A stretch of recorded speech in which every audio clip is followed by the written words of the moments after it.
Bonjour et bienvenue dans cette première vidéo du module Marketing International dispensé aux étudiants de première année du second cycle à l'École supérieure de gestion et d'économie numérique. Avant de nous intéresser au concept marketing et à leur utilisation dans l'entreprise, nous allons revoir brièvement l'évolution du marketing à travers ces trois phases. Donc pour la première phase, qui a débuté à la fin du 19e siècle, la fonction marketing n'existait pas vraiment et se limitait juste à la distribution des produits fabriqués. Ça veut dire que l'offre était tellement inférieure à la demande que tous les produits se vendaient instantanément. Dans la deuxième phase, la fonction marketing est devenue un peu plus importante. Ça veut dire que des études de marché ont commencé à se faire, mais après la phase de production, la communication et la publicité est apparue. Cela parce que l'offre a commencé à égaler la demande et donc les entreprises ont pris conscience qu'il ne suffisait pas de produire pour vendre. Dans la troisième et dernière phase, la fonction marketing est devenue importante et le marché est devenu au centre des préoccupations des entreprises. Donc, le client est devenu plus exigeant, la notion de satisfaction du consommateur est apparue dans le jargon des marketeurs et des études de marché ont commencé à se faire avant la phase de production. Mais que veut dire marketing ? Donc, il y a plusieurs définitions qui ont été données au concept. Mais nous allons nous intéresser à la définition donnée par l'Association américaine du marketing et qui dit que le marketing consiste à planifier, mettre en œuvre l'élaboration, la tarification, la promotion et la distribution d'une idée, d'un produit ou d'un service en vue d'un échange mutuellement satisfaisant pour les organisations comme pour les individus.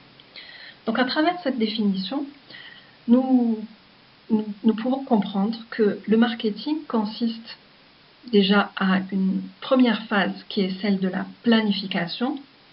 Ensuite, la mise en œuvre va venir à travers quelques concepts que nous allons, pour pouvoir comprendre cette définition, voir ensemble. Donc, pour pouvoir comprendre cette définition, il faudrait savoir que veut dire planifier en marketing, bien entendu. Comment mettre en œuvre cette idée ? À travers quels outils on peut mettre en œuvre une idée, un produit, un service et arriver à un échange mutuellement satisfaisant. Donc arriver à une satisfaction client qui va nous mener vers une rentabilité, bien sûr, pour les entreprises. Pour pouvoir comprendre la définition précédente, nous allons nous intéresser à quelques concepts clés du marketing et ensuite revenir vers la définition et l'expliquer d'une façon plus détaillée. Donc, nous allons commencer par le besoin. Le besoin, c'est quelque chose de nécessaire qui nous est essentiel pour survivre. Maslow, théologicien américain, a répertorié, hiérarchisé les besoins sous forme d'une pyramide sur 5 paliers. Il a commencé par les besoins physiologiques qui nous sont nécessaires à notre survie. Manger, boire, se vêtir. Ensuite viennent les besoins de sécurité. Se soigner, s'abriter, être à l'abri. Et après, nous avons les besoins d'appartenance. Donc là, on a une ouverture vers l'extérieur. Appartenir à un groupe, se sentir intégré dans la société. Viennent après les deux derniers besoins, qui sont les besoins d'estime et les besoins de s'accomplir. Donc pour le besoin d'estime, c'est se sentir fier de soi, être reconnu par les autres, être en phase avec les autres. Et le besoin de s'accomplir, qui est le dernier, et qui, là, c'est le besoin de sans cesse s'améliorer, être en perpétuelle recherche de changement, de mieux.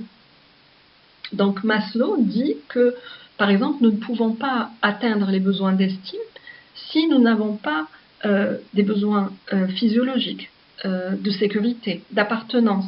Nous ne pouvons pas être bien dans notre peau si nous ne sentons pas intégrés, par exemple, par la société. Le deuxième concept est celui de désir, avoir envie de quelque chose qui, contrairement aux besoins, n'est pas nécessaire. Donc en marketing, on dit que les besoins sont là pour être satisfaits, mais les désirs sont là pour être créés. L'offre et la demande. L'offre est le nombre de produits disponibles pour la vente. Exemple, la quantité d'un produit en magasin, par exemple. La demande, c'est les produits demandés par les acheteurs. Donc, exemple, le nombre de personnes qui veulent le même produit en magasin. Donc, cela suppose bien entendu qu'il y ait combinaison entre pouvoir d'achat et vouloir d'achat. Et c'est ce vouloir d'achat qui va nous intéresser en marketing. Donc, comment faire en sorte que les clients, les consommateurs, veuillent de notre produit. Un autre concept qui est intéressant en marketing qui est celui de la concurrence. Donc, en économie, la concurrence, c'est la rivalité entre plusieurs agents pour un même marché. En marketing, la concurrence est constituée de l'ensemble des acteurs proposant des produits ou services répondant aux mêmes besoins que celui à laquelle cherche à répondre l'entreprise par le biais de son offre commerciale. Ça veut dire quoi? Ça veut dire que ce sont les offres émises par nos rivaux, par les concurrents de notre entreprise, et que nos clients peuvent apprécier et acheter. D'où l'intérêt de connaître notre concurrence et de savoir, d'avoir les outils nécessaires pour pouvoir contrecarrer leur offre, l'offre du concurrent, et par la même occasion conquérir les parts de marché conquises par ce concurrent. Un autre concept très important en marketing qui est celui de la satisfaction client. Donc la satisfaction client, c'est quoi? C'est un état psychologique après l'achat et la consommation d'un produit ou d'un service qui va se traduire par un sentiment fugace, ça veut dire très éphémère, rapide, et qui va résulter d'une comparaison qu'on va se faire entre d'un côté la performance perçue du produit et d'un autre côté les attentes du client. Donc selon cette comparaison, on va avoir trois cas de figure. Donc le premier cas où la performance va être en même phase que les attentes, et là le client va être satisfait. Le deuxième cas, on va avoir la performance supérieure aux attentes, et là le client il est très satisfait. Et le troisième cas, où la performance va être inférieure aux attentes, et là le client il va être insatisfait. Donc l'étude de cette satisfaction client en marketing est très importante. Pourquoi? Parce qu'elle va nous permettre de paramétrer certaines choses pour pouvoir arriver à une satisfaction client optimale, qui est dans l'intérêt de l'entreprise, bien entendu. Un autre concept très très important en marketing qui est celui du marché. Donc cette notion est différente selon qu'on se pose d'un point de vue économiste ou marketeur. Pour l'optique marketing, le marché va représenter l'ensemble des personnes ou organisations acheteuses ou potentiellement acheteuses d'une offre donnée. Par contre, pour les économistes, c'est un lieu de rencontre entre l'offre et la demande. Nous allons nous intéresser à présent à trois concepts très importants en marketing qui sont la segmentation, le ciblage et le positionnement. On va commencer par la segmentation qui est le partage du marché en sous-ensembles de consommateurs ayant des caractéristiques et des comportements d'achat homogènes et qui sont susceptibles de générer bien sûr un chiffre d'affaires pour l'entreprise. Donc cette notion d'homogénéité est très importante dans la segmentation. Pourquoi? Parce qu'un segment va regrouper un groupe de consommateurs dont les besoins sont tellement proches qu'ils peuvent être concernés par une même offre commerciale et un même programme d'action marketing. On va maintenant passer au ciblage. Donc le ciblage, c'est le fait de choisir les segments de marché dont les consommateurs expriment des attentes auxquelles l'entreprise peut répondre grâce aux produits et aux services qu'elle commercialise. Autrement dit, après avoir segmenté son marché, l'entreprise va devoir déterminer sa cible et choisir sur quel segment il va falloir concentrer ses efforts. Là, trois cas de figure vont s'offrir aux entreprises. Soit on va aller vers un seul segment avec un seul produit, donc proposer un seul produit destiné à un seul segment et ignorer les autres segments, ou bien un seul produit pour plusieurs segments et là il s'agit de marketing de masse, ou bien une approche multisegment, c'est-à-dire plusieurs produits différents pour différents segments. On va prendre, pour pouvoir comprendre ces deux concepts, on va prendre un exemple très simple qui est celui d'une salle de sport destinée aux femmes. On va segmenter le marché sur trois segments. Donc on a le premier segment, il va concerner les femmes jeunes, 18-25 ans, qui vont s'inscrire pour garder la forme. Le deuxième segment va concerner les femmes actives, 25-55 ans, qui vont s'inscrire dans cette salle de sport pour se détendre après une journée de travail. Et le dernier segment va concerner les femmes seniors qui vont s'inscrire pour retrouver la forme, mincir, pourquoi pas. Donc ici, pour cet exemple, après avoir segmenté notre marché, on va choisir la cible. Donc, on va se poser la question de savoir quelle cible va être la plus avantageuse pour notre entreprise, donc pour cette salle de sport. Est-ce qu'on va aller vers un seul segment avec un seul produit? Donc, par exemple, se focaliser sur les femmes seniors et rejeter les deux autres segments, les jeunes femmes et les femmes actives, pardon.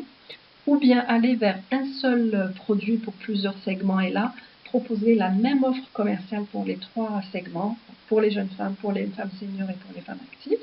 Ou bien aller vers une approche multisegment et là, proposer différents produits pour les différents segments.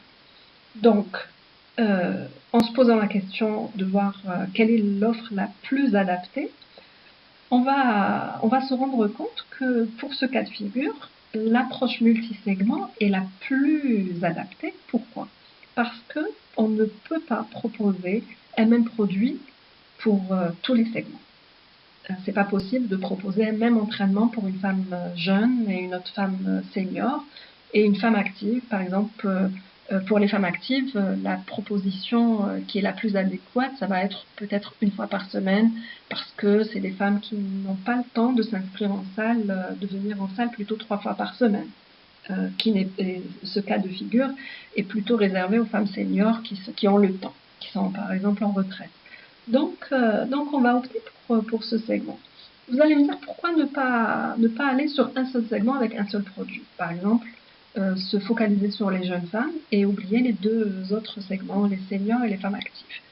Et là, toujours, on va se poser la question de savoir est-ce que c'est rentable pour l'entreprise? Non. Pour ce cas de figure, le ciblage propice, c'est une approche multi-segment, tout simplement parce que pour chaque segment, on a un marché propice et une offre qu'on peut adapter. Le troisième et dernier concept est celui du positionnement. Donc après avoir segmenté son marché, ciblé sa clientèle, on va devoir positionner ce produit dans l'esprit des consommateurs face à ses concurrents sur différents critères tels que le prix, l'image et les caractéristiques techniques du produit. Donc ici, la notion de concurrence est très importante car on va devoir se positionner par rapport à ses concurrents. Comment faire en sorte que notre produit, dans l'esprit de notre consommateur, soit placé ou positionné de façon optimale. Donc ici, on va opter pour une des 3 stratégies de positionnement suivantes. Donc la première stratégie, c'est celle de l'imitation. Proposer la même offre que celle des concurrents. Ou bien la deuxième stratégie qui est celle de la différenciation, c'est-à-dire avoir une caractéristique spécifique à notre produit, avoir cette différence par rapport aux concurrents.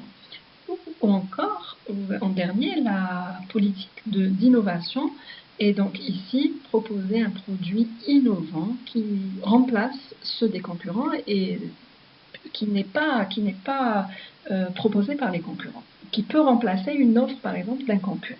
Donc pour le cas de la salle de sport, après avoir segmenté et ciblé notre clientèle, on va devoir se positionner. Donc est-ce qu'on va proposer la même chose que les autres salles de sport, sachant que toutes les salles de sport vont proposer pratiquement le même programme?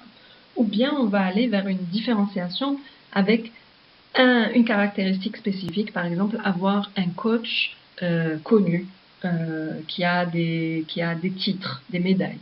Ou alors aller vers l'innovation et là proposer un produit que les concurrents n'ont pas. Par exemple, une piscine intégrée dans notre salle de sport. Les 3 concepts précédents, donc la segmentation, le ciblage et le positionnement, forment ce que l'on appelle le marketing stratégique. Le déploiement de la stratégie marketing nous donnera quant à elle le marketing opérationnel qu'on verra dans une prochaine vidéo.